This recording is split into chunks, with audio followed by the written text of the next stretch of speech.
Hey guys, welcome to my channel. In this video, we will cover beam search. And the topics that we will discuss in this video are what is beam search, its whole concept, its uses, its algorithm and its examples. So let's get started with beam search. तो beam search जो है heuristic search method है.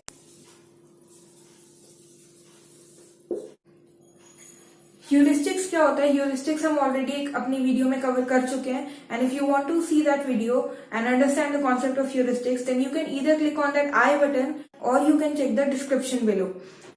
तो heuristics में हमने पढ़ा था कि ह्यूरिस्टिक्स आर बेसिकली अप्रोक्सीमेशंस या फिर एस्टिमेशंस. तो बीम सर्च एक ह्यूरिस्टिक सर्च मेथड है. दैट मीन्स ये ह्यूरिस्टिक्स यूज करेगा या फिर अप्रोक्सीमेशंस यूज करेगा जिसके बेसिस पर ये अपनी नेक्स्ट नोड को एक्सप्लोर करेगा. और ह्यूरिस्टिक्स को जब हमने डिस्कस किया था अपनी उस वीडियो में तो मैंने आपको बताया था कि ह्यूरिस्टिक्स एक ह्यूरिस्टिक फंक्शन को यूज करता है जिसमें हम एन नोड से डिनोट करते हैं एच ह्यूरिस्टिक्स जिसकी कोई वैल्यू होती है. फॉर एग्जाम्पल किसी भी एक पर्टिकुलर नोड का हमने ह्यूरिस्टिक ले लिया, नोड ए का हमने ह्यूरिस्टिक ले लिया, उसकी ह्यूरिस्टिक वैल्यू हमने अप्रोक्सीमेटली 30 लगाई हुई है. तो 30 इज द ह्यूरिस्टिक वैल्यू. तो ह्यूरिस्टिक फंक्शन भी बोलते हैं हम इसको. ह्यूरिस्टिक फंक्शन के बेसिस पर ही ये डिटरमाइन करेगा अपने नेक्स्ट पाथ को कि कौन सा वाला पाथ एक्सप्लोर करना है. और सेकेंड है कि इट रिड्यूसेस कॉम्प्यूटेशंस. जो बीम सर्च है वो कॉम्प्यूटेशंस को रिड्यूस करता है. दैट मीन्स जब भी हमारे पास लार्ज स्टेट स्पेस होता है, स्टेट स्पेस क्या होता है ऑलरेडी हम डिस्कस कर चुके हैं इन आई थिंक फर्स्ट और second video of artificial intelligence and उसका भी लिंक मैंने डिस्क्रिप्शन में डाल दिया और आप यहां से भी आई बटन पे क्लिक करके देख सकते हैं. तो रिड्यूसेस कॉम्पिटिशन मतलब जब भी हमारे पास लार्ज स्टेट स्पेस होते हैं तो बीएफएस और डीएफएस उसको हैंडल नहीं कर पाता है. तो उस केस में क्या होगा, उस केस में हम बीम सर्च को यूज करेंगे. वाई? बिकॉज बीम सर्च क्या करेगा, ये सिर्फ सिलेक्टेड पाथ को ही चूज करेगा. उस केस में क्या होगा, उस केस में हमारी मेमोरी कंजम्पशन रिड्यूस हो जाएगी. दैट मीन्स कॉम्प्यूटेशन रिड्यूस हो जाएगी. Next is it is similar to DFS. Similar कैसे है ये बीएफएस के? बीएफएस मतलब ब्रेडथ फर्स्ट सर्च. बीएफएस में हम क्या करते थे, लेवल बाय लेवल एक्सप्लोर करते थे. एक लेवल कंप्लीट हो गया then next level. For example हमारा ट्री है, इस केस में हम क्या करेंगे, फर्स्ट लेवल को एक्सप्लोर करेंगे then we will move on to the next level. In case of BFS ये वाला लेवल पूरा एक्सप्लोर हो जाएगा then we will move on to the next one. तो ऐसे करते करते लेवल बाय लेवल इसमें एक्सप्लोर करते थे. इस केस में भी बीम सर्च में भी we will explore level by level. Next is it is optimization of best first search. अगर आपने मेरी बेस्ट फर्स्ट सर्च वीडियो नहीं देखी है तो प्लीज पहले उसको जाके देखना. आपको समझ आएगा कि ये बेस्ट फर्स्ट सर्च का ऑप्टिमाइजेशन है. बेस्ट फर्स्ट सर्च के लिए इधर you can click on that I button और you can check the description below. Optimization कैसे है बेस्ट फर्स्ट सर्च की? बिकॉज बीम सर्च क्या कर रहा है, बेस्ट फर्स्ट सर्च में क्या होता था, जितनी भी नोट्स हमारे पास अवेलेबल थी उन सबको स्कैन करता था बेस्ट फर्स्ट सर्च. बट ये क्या करेगा, ये सिलेक्टेड पाथ को ही चूज करेगा और उसी को ही आगे एक्सप्लोर करेगा. तो उससे क्या होगा, it will reduce the memory requirement. Next are its uses. Uses इसके बहुत सारे हो सकते हैं. फॉर एग्जाम्पल एक अगर हम देखें तो travelling salesman problem. Travelling salesman problem में क्या होगा, एक पर्सन है उसको एक सिटी से दूसरी पर्टिकुलर सिटी तक जाना है. तो उस पर्टिकुलर सिटी से दूसरी पर्टिकुलर सिटी तक जाने के लिए उसके लिए ऑप्टिमम पाथ कौन सा होगा, ये प्रॉब्लम वो डिसाइड करती है. नेक्स्ट इसका एक और में यूज हो सकता है नेटवर्क ऑप्टिमाइजेशन में. नेक्स्ट एन क्वीन प्रॉब्लम भी हमने पढ़ी थी, उसमें भी ये यूज हो सकता है. अगर एन क्वीन प्रॉब्लम में हमारे पास अगर एन की वैल्यू बहुत लार्ज है, एन क्वीन प्रॉब्लम हमने डिस्कस किया था in our video of state space representation. N queen problem में अगर एन की वैल्यू बहुत लार्ज है तो ये बीम सर्च जो है इस प्रॉब्लम को बहुत क्विकली सॉल्व कर देगा. इसके अलावा भी बहुत सारे एग्जांपल्स हो सकते हैं. For example machine translation system etcetera. ये तो हो गया basic concept of beam search. अब बात करते हैं इसकी कि बीम सर्च, इसमें बीम वर्ड आ रहा है उसको समझते हैं. बीम सर्च में एक कॉन्सेप्ट होता है बीम विड्थ का. बीम विड्थ समझते हैं. फॉर एग्जाम्पल हमारे पास ये ट्री है, इसकी आगे सपोज दो दो नोड्स हैं सबकी, इसकी भी दो है, इसकी भी दो है एंड फर्दर इसकी भी. मैंने आपको बताया था बीम सर्च क्या करता है, बीम सर्च एक्सप्लोर करेगा ओनली सिलेक्टेड पाथ्स. तो उस केस में हमें कैसे पता चलेगा कि वो कौन से वाले पाथ को चूज करेगा. तो वो कौन डिसाइड करेगा? वो डिसाइड करेगा बीम विड्थ। बीम विड्थ का मतलब क्या है? फॉर एग्जाम्पल बीम विड्थ हम किसी भी चीज से डिनोट कर सकते हैं। फॉर एग्जाम्पल स्मॉल w, आप कैपिटल N ले लो, बीटा ले लो, कुछ भी आप ले सकते हो variable to denote beam width. मैं अभी यहाँ पे बीटा यूज कर रही हूँ। फॉर एग्जाम्पल इस केस में हमने बीटा ले लिया सपोज 2, तो इस केस में हम सिर्फ कौन सी नोड एक्सप्लोर करेंगे? 2 नोड्स एक्सप्लोर करेंगे।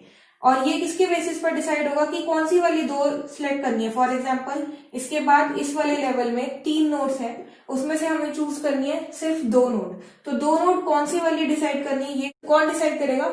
ये डिसाइड करेगा ह्यूरिस्टिक्स। फॉर एग्जाम्पल इसकी ह्यूरिस्टिक वैल्यू 10 है, इसकी 8 है एंड इसकी 5 है। तो ऑब्वियसली जिन दोनों की कम होगी वो दोनों आगे एक्सप्लोर होंगे। तो 8 और 5 सिलेक्ट करेगा बीम सर्च और 10 वाली नोड को कर देगा डिस्कार्ड। ये फर्दर एक्सप्लोर नहीं होगी, हम इस वाली दोनों नोड्स को आगे एक्सप्लोर करेंगे। अगेन अब इस वाले लेवल पे इसके पास 4 नोड्स अवेलेबल हैं, तो उसमें से जिन 2 की ह्यूरिस्टिक्स कम होगी वो उसको चूज कर लेगा और उन्हीं को ही आगे एक्सप्लोर करेगा। तो ऐसे वर्क करता है बीम सर्च। तो I hope you have understood this कि ये नोड कैसे सिलेक्ट हो रही है on the basis of beam width. और बीम विड्थ क्या है? जितनी भी अवेलेबल नोड्स हैं उसमें से कितनी नोड सिलेक्ट होगी वो कौन डिसाइड करेगा? Beam width. अगर बीम विड्थ 3 है तो 3 नोड सिलेक्ट होगी एक पर्टिकुलर ट्री में से। मैंने आपको थोड़ा सा इसका आइडिया दे दिया कि बीम सर्च कैसे वर्क करेगा on the basis of beam width. So now let's discuss its algorithm with the help of one example. So this is the algorithm of beam search, and इस algorithm को discuss करने के लिए we will take this example so that it will be more clear to you that how beam search works. So इस example में हमें दिख रहा है कि हमारे पास root node है। These values जो आपको दिख रही है these are heuristics, your heuristic functions of these particular nodes। और इसमें हमारे पास एक बीम विड्थ हम डिटरमाइन करके चलेंगे। बीम विड्थ हमारे पास है 3। सिंस बीम विड्थ इज 3 तो हम कौन कौन सी नोड्स को आगे एक्सप्लोर कर सकते हैं? नोड E, बिकॉज हम मिनिमम ह्यूरिस्टिक्स को देखेंगे। Node E, then node B and then node F। तो इस केस में जो जो नोड्स डिस्कार्ड होंगी वो है नोड D, नोड C भी डिस्कार्ड हो जाएगी और नोड A भी डिस्कार्ड हो जाएगी। तो ये क्या हो गया? ये तो हो गई नोड्स डिस्कार्डेड, जो जो नोड डिस्कार्ड हो चुकी है। This is also discarded node. अब आगे कौन कौन सी एक्सपैंड होगी? B एक्सपैंड होगी, E एक्सपैंड होगी एंड F एक्सपैंड होगी, बिकॉज हमारे पास बीम विड्थ कितनी है? ओनली 3। इन 3 नोड्स की मैं आगे की नोड्स लिख देती हूँ और उनके ह्यूरिस्टिक्स लिख देती हूँ। So here are the rest of the nodes. इन नोड्स में अब हम चूज करेंगे इस पूरे लेवल में, क्योंकि लेवल बाय लेवल एक्सप्लोर करेगा। इसमें हमें ये काम नहीं करना कि सिर्फ नोड बी में से हम 3 सिलेक्ट कर लें देन नोड एफ में से 3 नहीं, हमें पूरे लेवल में देखना है, बिकॉज बीम सर्च क्या करता है? लेवल बाय लेवल एक्सप्लोर करेगा। तो इसमें से मिनिमम ह्यूरिस्टिक वाइज हम देखेंगे कि 3 नोड्स कौन सी हैं। तो इस पर्टिकुलर लेवल में से बीम सर्च कौन कौन सी नोड को आगे एक्सपैंड करेगा? Node L having heuristic value as 2, node I and node O which has heuristic value 4। तो बाकी जो नोड है, नोड G डिस्कार्ड हो जाएगी, H डिस्कार्ड हो जाएगी, J डिस्कार्ड हो जाएगी, नोड K भी डिस्कार्ड हो जाएगी, L नहीं होगी, आगे एक्सप्लोर होगी, M डिस्कार्ड हो जाएगी, N डिस्कार्ड हो जाएगी।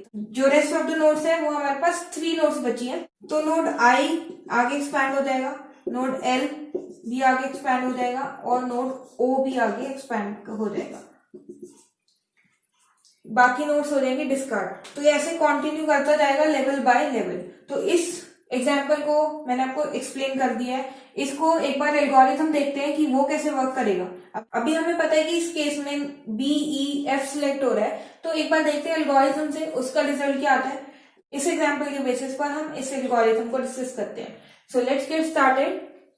Before discussing the algorithm let me tell you that जितने भी हमने अभी तक एल्गोरिथम्स डिस्कस किए हैं, फॉर एग्जांपल BFS का, DFS का, तो उन केसेस में 1 to 5 स्टेप्स आर सेम। जो भी डिफरेंस है वो यहाँ वाले स्टेप्स में है, तो आपको ज्यादा डिफिकल्टी नहीं होनी चाहिए एल्गोरिथम को समझने के लिए। So let's get started with the algorithm. It says that let beam width equals to beta. तो हमने बीटा डिसाइड करी हुई है, जितनी भी हमारी बीटा होगी वो हमारी बीम विड्थ हो जाएगी। इस केस में in this particular example beta is 3। तो put initial node on a list start. हम अभी तक जितने भी एल्गोरिथम करते आए हैं उसमें हमें एक लिस्ट बनानी होती थी जिसका हम नाम रखते थे स्टार्ट। इसमें हमें इनिशियल नोड डालनी है, दैट इज हमारी that is the root node. जो भी हमारी रूट नोड है वो हम इसमें डाल देते हैं, node R. Node R is the initial node. और नेक्स्ट ये बोल रहे हैं अगर स्टार्ट एम्प्टी है या फिर गोल है तो सर्च को टर्मिनेट करना है। इस केस में हमारी स्टार्ट एम्प्टी नहीं है और गोल भी नहीं है। तो let's move on to the next step. Remove first node from start and call this node K. अच्छा, अब जो आउटपुट में स्टोर होगा वो यहां से जो रिमूव होगा वो यहाँ पे स्टोर हो जाएगा। रिमूव करके हमने फर्स्ट नोड को यहाँ पे स्टोर करवा दिया और इसको ये नोड के बोला है, ठीक है, स्मॉल के, बिकॉज बिग के तो यहाँ पे रिजेक्ट हो चुकी है, डिस्कार्ड हो चुकी है। Next, terminate. अगर के गोल के इक्वल है तो टर्मिनेट कर दो सर्च को सक्सेस से, बट हमारी के गोल के इक्वल नहीं है। In this case else if node k has successors generate all of them। तो नोड k के पास अगर सक्सेसर्स है, नोड k कौन सी है हमारी, नोड r। नोड r के पास सक्सेसर्स है, yes, a b c d e f are the successors of node r। तो इसमें क्या है, अगर इसके पास सक्सेसर्स हैं तो उनको कहाँ ऐड करना है, टेल ऑफ स्टार्ट में, that means end of start में इनको ऐड करना है। तो और इनको लास्ट में क्या करना है, इनको ऐड करके सॉर्ट भी करना है बाय ह्यूरिस्टिक फंक्शन। तो हम दोनों स्टेप्स को एक साथ कंबाइन करके लिख देते हैं, नहीं तो फिर पहले हमें ऐड करना पड़ेगा, देन सॉर्ट करना पड़ेगा। तो हम सॉर्ट करते हुए ही इसको ऐड कर देते हैं। तो in first will be node E, because node E के पास 12 ह्यूरिस्टिक है। After that node B having heuristic value as 15, then node F, and after that node D, then node C, then node A. तो हमने sort कर दिया, यहां तक हमारा कंप्लीट है। Next, nodes to be expanded should not be greater than beta. तो जितनी हमें नोड एक्सपैंड करनी है वो हमारी बीटा से बड़ी नहीं होनी चाहिए। हमें 3 नोड एक्सपैंड करनी है तो हम आगे वाली ये 3 नोड को सिलेक्ट कर लेंगे। ओके, रिप्लेस, तो इसको सिलेक्ट करना है और इसको स्टार्ट 1 में भी डालना है। नोड्स टू बी एक्सपैंडेड, कितनी नोड एक्सपैंड होनी है यहाँ पे, नोड 3 नोड्स एक्सपैंड होनी है। तो 3 नोड जो एक्सपैंड होनी है उनको हम लिस्ट स्टार्ट 1 में डालेंगे। तो हम एक नई लिस्ट बना लेते हैं, इसका नाम हम दे देते हैं स्टार्ट 1। तो 3 नोड्स को हम यहाँ डाल देते हैं, ये ऑलरेडी सॉर्टेड ऑर्डर में है, तो ई बी एंड एफ यहाँ पर आ जाएगा। आउटपुट में अभी हमारा आर है। तो यहाँ तक कंप्लीट है। रिप्लेस करना है स्टार्ट विथ स्टार्ट 1। तो जो हमारी स्टार्ट में चीजें थी वो हट जाएंगी और इसके बदले में कौन सी आ जाएंगी, इसके बदले में स्टार्ट 1 की सारी चीजें स्टार्ट में आ जाएंगी। तो अब क्या करेंगे, हम इसको स्टार्ट को रिप्लेस कर देंगे स्टार्ट 1 से। तो मैं एक बार करके दिखा देती हूँ। अभी हमारे पास स्टार्ट में ये सारी नोड्स थी, अब कौन सी रह जाएंगी, बस ये 3 नोड। हमारी स्टार्ट नोड में पहले से ही आर था और जो स्टार्ट में चीजें थी ई बी एफ 3 नोड थी स्टार्ट में, पहले 3 जो हमने चूज करी थी सिर्फ स्टार्ट में वो तीनों आ जाएंगी, बाकी नोड सब एलिमिनेट हो जाएंगी बिकॉज हमने रिप्लेस कर दिया है। रिप्लेस कर दिया हमने, जो भी स्टार्ट 1 में एलिमेंट से उसको हमने स्टार्ट में डाल दिया। तो हम आर को भी यहाँ से इरेज कर देते हैं बिकॉज ये निकल चुकी है। अभी हमारे पास स्टार्ट में ये 3 नोड्स बची हैं। नेक्स्ट ये बोल रहे हैं गो टू स्टेप 2, यहाँ पे 3 होना चाहिए, मैंने गलती से 2 लिख दिया। गो टू स्टेप 3, तो हम वापस से चेक करेंगे, यही सारा प्रोसीजर बार बार रिपीट करेंगे। तो एक बार करके देख लेते हैं। स्टार्ट अगर एम्प्टी है या गोल है तो टर्मिनेट करनी है, नहीं है हमारी स्टार्ट एम्प्टी तो हमें रिमूव करना है। फर्स्ट नोड को रिमूव कर दिया, नोड ई। अब हमारे पास नोड ई, हमारे पास नोड के बन जाएगा। जिससे हमें देखना होता है कि ई के पास कोई सक्सेसर्स है, नोड ई के पास 2 सक्सेसर्स हैं, इन दोनों को हमें स्टार्ट में ऐड करना है और सॉर्ट करके ऐड करना है। तो पहले एल हो जाएगा, देन के हो जाएगा, एल देन के। तो एल और के ऐड हो चुके हैं। नेक्स्ट हमें स्टार्ट 1 एक लिस्ट बनानी है, एक लिस्ट बना लेते हैं हम। अभी हमारे पास स्टार्ट में कौन से एलिमेंट्स हैं, स्टार्ट में अभी हमारे पास है बी एफ एल एंड के,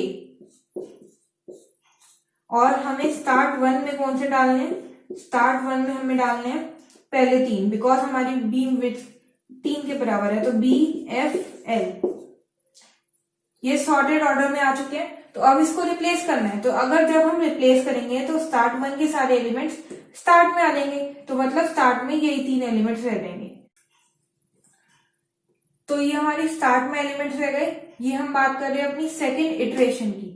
सेकेंड इटरेशन में हमारे पास स्टार्ट में ये सारे एलिमेंट्स रह गए हैं, बी एफ एन एल। अब हम सेम काम करेंगे। सेम काम क्या करना है, बी को रिमूव करना है, यहाँ ऐड करना है। आफ्टर दैट इसको नोड के बनाना है। बी के जितने भी सक्सेसर्स हैं उनको ऐड करना है आफ्टर सॉर्टिंग, स्टार्ट में ऐड करना है। तो स्टार्ट में हम अगर ऐड करें तो हमें मिलेगा I, then G, then H and then J, I, G, H and J। वही काम सेम करना है। This is third iteration. अब हम थर्ड इटरेशन में आ चुके हैं क्योंकि हमने यहाँ पे कंप्लीट कर लिया था, फिर हम यहाँ पे चले गए और उसके बाद हमने क्या किया, remove first node. Remove first node करके हमने ऐड कर दिया और स्टार्ट में इसके सारे एलिमेंट्स को, सक्सेसर्स को जनरेट करके यहाँ पे सॉर्ट कर दिया और उसको ऐड कर दिया। यहाँ पे कंप्लीट है। नेक्स्ट नोड एक्सपैंडेड, स्टार्ट 1 में ऐड करनी है। स्टार्ट 1 में कौन सी आ देंगे, F, L, I।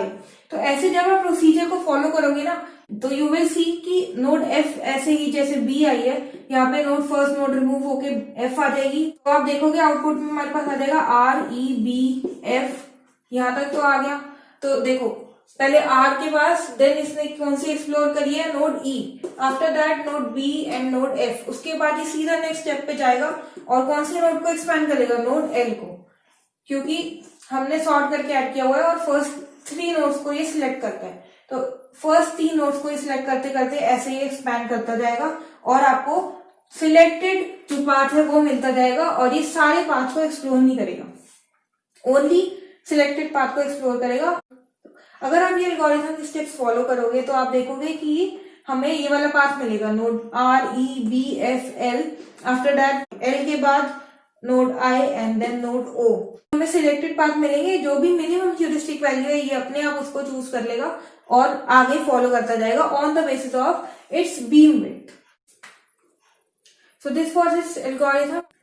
अगर हम बात करते हैं इसकी कॉम्प्लेक्सिटी की, तो कॉम्प्लेक्सिटी हम टाइम और स्पेस दोनों के टर्म्स में देखते हैं।